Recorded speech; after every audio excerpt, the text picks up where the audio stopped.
Hi there, another short thought, little video from Sullivan.ie and Apoca Foundation, Apoca seminars. We talk a lot about the divided mind and the divide that splits our wholeness. It's I suppose a break in our consciousness. Some people call it a light body, but a break in our consciousness that causes our whole consciousness to turn inside out, back to front like that. And what our ego minds are, what some people call it a pain body, what that aspect of our minds are that's turned away from ourselves, could be described as a massive server of information based on erroneous or mistaken assumption and presumption about how the world is and how we are in relation to that world. It could be a million permutations of those assumptions, but it could be that we're not safe, we're not loved, we're not enough to be loved, we're not enough to have our needs met. And not only that, is that all of these assumptions and presumptions get frozen. These situations, times, places and events that formed these ideas get frozen in our energy system unconsciously, so that they're affecting our experience unconsciously, like triggers or responsive reactivities, and we live our lives in this reactive mode, which propels us forward. Because one of the things with split consciousness is when your consciousness is divided, it's essentially divided from being whole, complete and okay to fear. Because once your wholeness is divided, or once your linear, or once your connection to yourself, that wholeness is divided, it creates fear.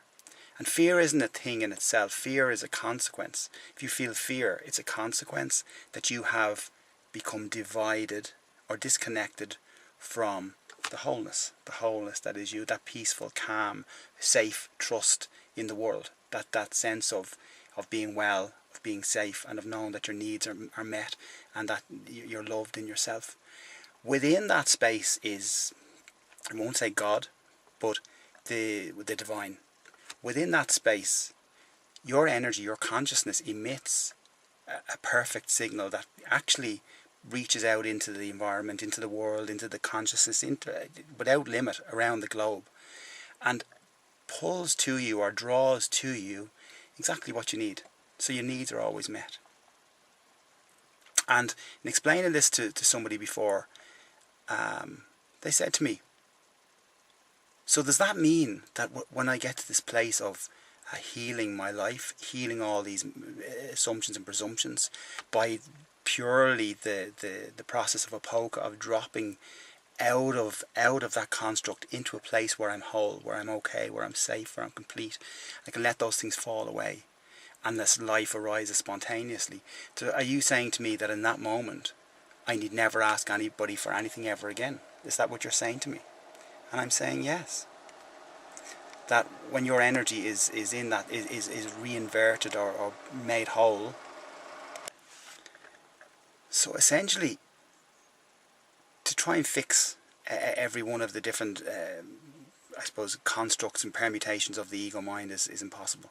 And the only way out of it is literally to drop out of it, to create a space where you can disconnect.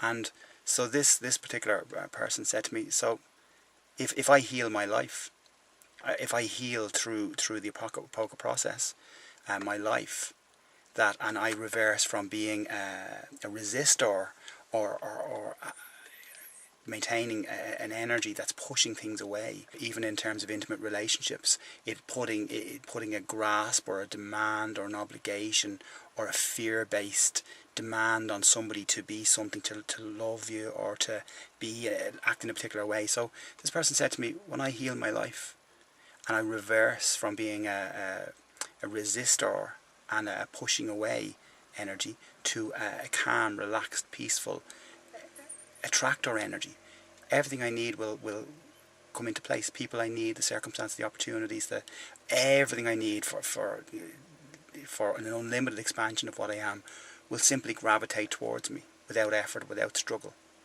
And I said yes. So the question I want to ask you is today, What would your life look like if it was healed?